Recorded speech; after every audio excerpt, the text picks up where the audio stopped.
Hello and welcome, Space Voyagers. Welcome back to day 10 of the 12 projects of Codemas. Let's get right on into it.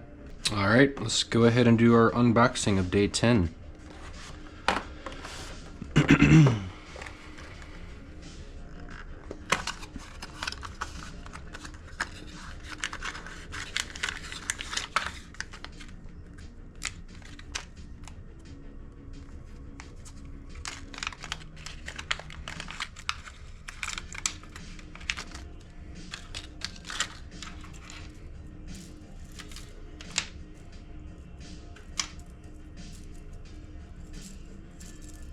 All right. Looks like we have one custom brake beam sensor, emitter, and receiver with male jumper wire ends. So that would be this.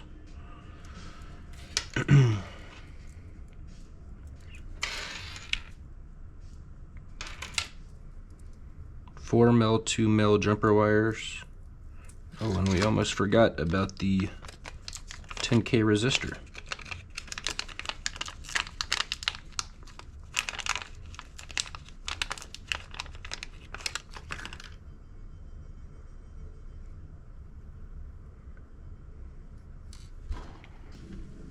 Make your advent calendar day number 10, breaking beams. Welcome to day 10 of your 12 projects of Codemas advent calendar. Today we have another new sensor to play with, a brake beam sensor. These sensors allow your project to detect something passing between them. So they're great as part of an alarm or security system, but can also be used to track the number of brakes for counting movement or rotations. We're also going to make some fun games today, so let's get straight into it. As we saw in the unboxing, we got one custom brake beam sensor, the emitter and receiver with male jumper wire ends, a 10K resistor, and 4 more male-to-male jumper wires. Today's project. Today we'll be getting our brake beam sensor set up with a nice simple example, then jumping straight into a fun finger tap timer game. The brake beam sensor in your box comes with 2 parts, the emitter and the receiver. The emitter sends an infrared light out, which is detected by the receiver, which keeps the white signal pin high. If something breaks this beam or gets in the way, the receiver does not detect a signal and then sends the pin low. We tell our code to watch for a low signal, which tells our program that something broke in the beam, which we can use to trigger an alarm, counter, or another action. It's a reversey-persy version of what we've used previously, as we usually look for high signals.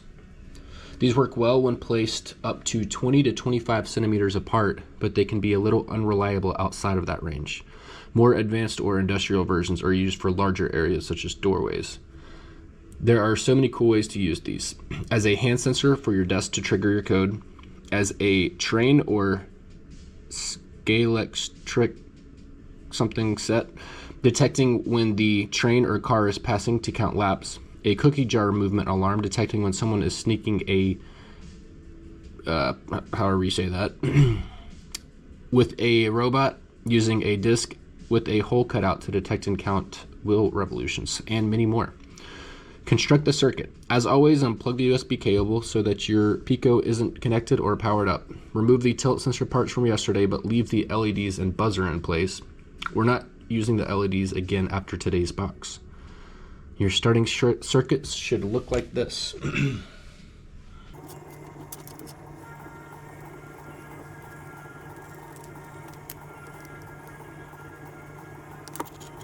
All right, now grab your mini breadboard and fit the red and black jumper wires into the same holes as we have below.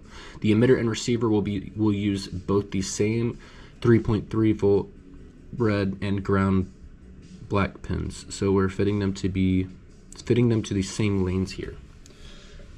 The white wire is the data or signal wire for the receiver only, so this sits to the side on its own.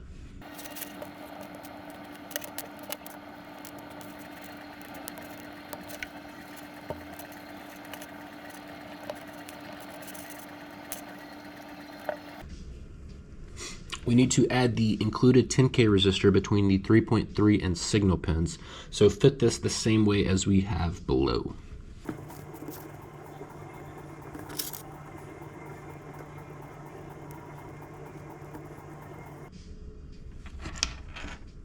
All right. Now we need to connect everything to our Pico/breadboard. Connect the black ground wire to the blue ground channel and the red 3.3 volt line to the 3.3 volt pin, or physical pin 36, and the white signal line to GPIO 26, or physical pin 31.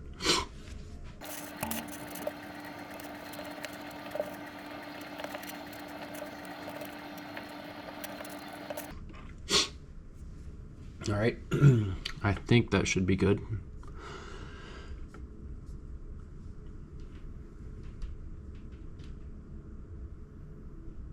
Guess we'll find out.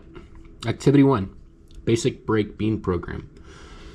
We'll kick off today with a minimal brake beam program to show how they work. You'll need to secure the emitter and receiver on a flat surface with the little round heads facing each other. Around 15 centimeters apart should work very well. You can use blue tack, sticky tape, or simply some books or other heavy items resting on top of them to hold them in place. Just make sure there's nothing in the way of the beams. You'll also need to keep an eye on the jumper wires, as they like to escape from the breadboard sometimes. All right, let's see how we're gonna do this.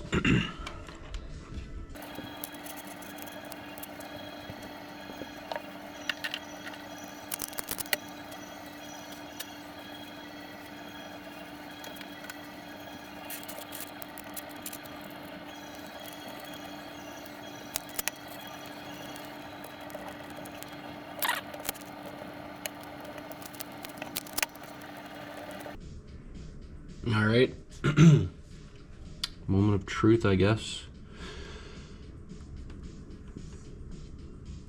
The code, nice and simple code here that you've played with before. We import what we need, set up the brake beam pin number with pull down, and then run a while loop with an if statement, waiting for the pin to go low.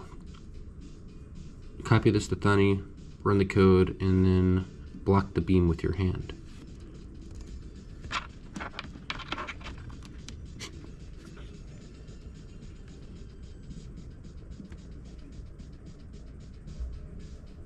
All right, sweet. Looks like it's working.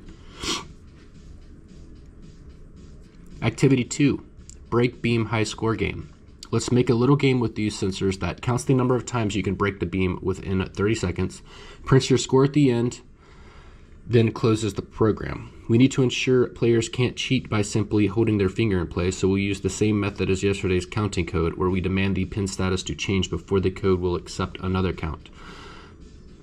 We'll also add our buzzer to the code to add beeps for the game's start and finish. There are a few new elements in the example code that we need to introduce, so let's go over them first. Time and epoch. I probably said that wrong, but we've been using the time.sleep a lot over the last 10 days. However, we're going to use another part of that module today. In our example code, we use time.time. This returns the number of seconds since epoch. Epoch is a timestamp widely used in computing and is the number of seconds that have elapsed since January 1st, 1970. Now that might seem like a really odd thing for us to use here, but as epoch time keeps ticking a second at a time, it's easy to use, reliable, and readily available timer. There are other ways to run timers, but this was a good excuse to talk about epoch. We take a snapshot of epoch as our game start time, storing it in a variable, and then take readings every loop using simple maths to compare the start time in seconds to the current time in seconds, checking whether 30 seconds have passed since the start time. We can't simply count seconds since the game start with our usual time.sleep, as this doesn't account for other delays in our program, such as the short delay we did to the while statement to avoid the program running at a ridiculous speed. If you're curious, try the very short code below to see what epoch currently looks like. All right.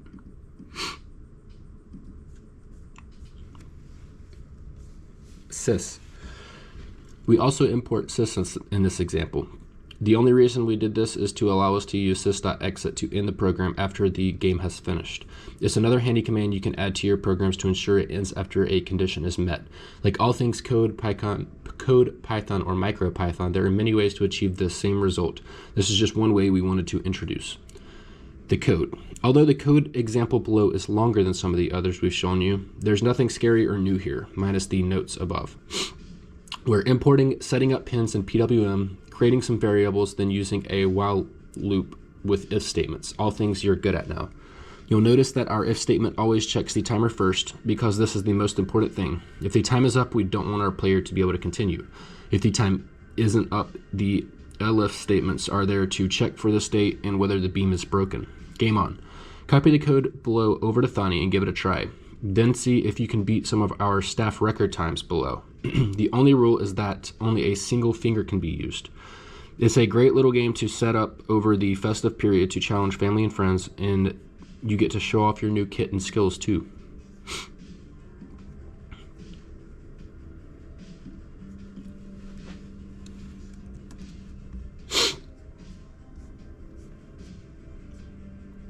Alright, so let's see. Setting up the pins and buzzer, creating the game variables.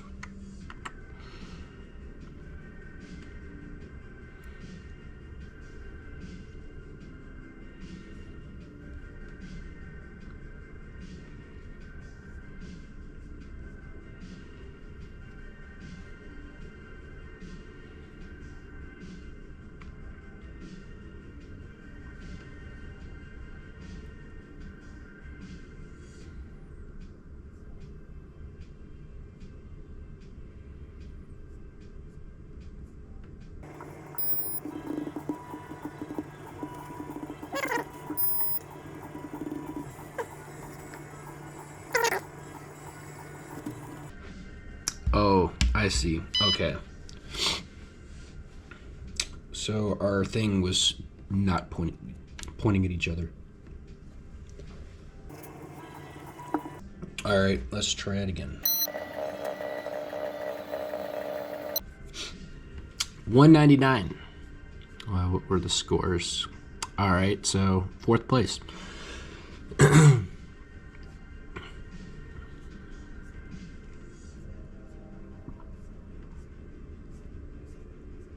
Activity 3, break beam target score game.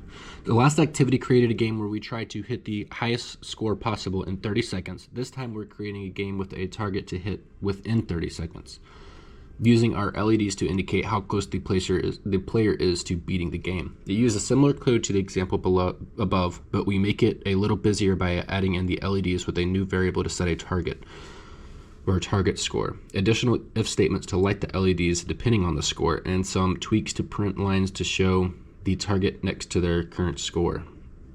Setting a target score. To allow us to easily set a different target score, which drives the game and print lines, we set the target as a variable and use that throughout the program. We even use this to drive the LEDs by turning them into percentages in our if statements. For example, one of our LED if statements looks like this. If score counter is less than target score divided by 100 times 33. This says if the player score is less than 33% of the target score. All we're doing here is taking our target score, dividing it by 100 to give us 1%, and then multiplying that by whatever percentage of the score completion we want each LED to light at, and then compare that to the player score. We use 0 to 33% for the red LED, 33 to 66% for the amber LED, then any score over 66% lights the green LED. This gives our player a visual indication of how close they are to beating the game. Ifs and ifs. You'll notice that the LED indicator if statements are sitting inside an elif statement. This is fine and is known as a nested if statement. While it can make your code a little trickier to read and review, it's another tool you can use if you want the triggered if statement to then check something else. In our example, we're happy that the player triggered the elif statement to increase their score, but we also want to check the score and update our LEDs as part of that. The code. Give it a spin by copying and running the code below. Then why not try to increase the target score to make your game harder, change the LED percentage or ranges, and creating functions to turn the LEDs off or keep the buzzer to save a few lines of code.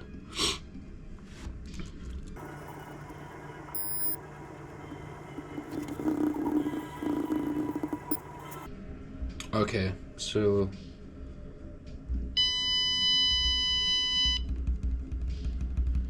stays red until we get to 33, and then the amber light lights up.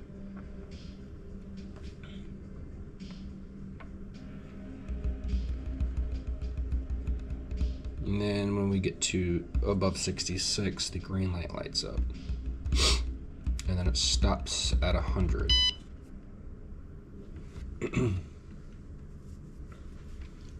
Increase the target score to make the game harder.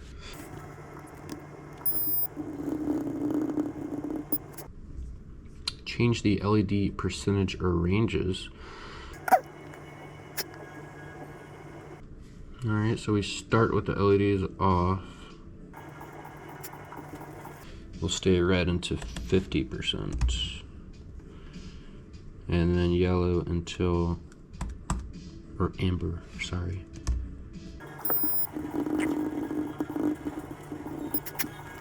Create functions to turn the LEDs off or beep the buzzer.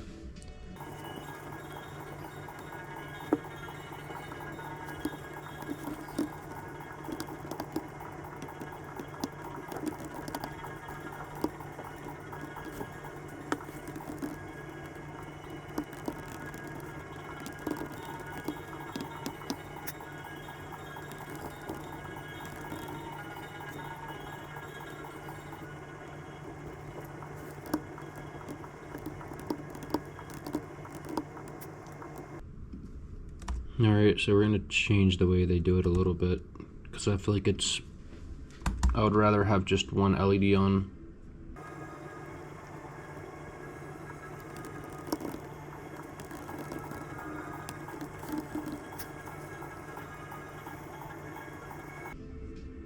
Alright, let's see if we got it right.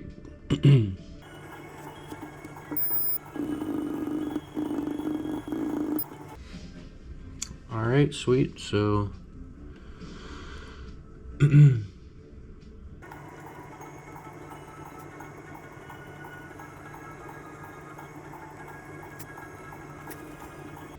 day number 10 complete.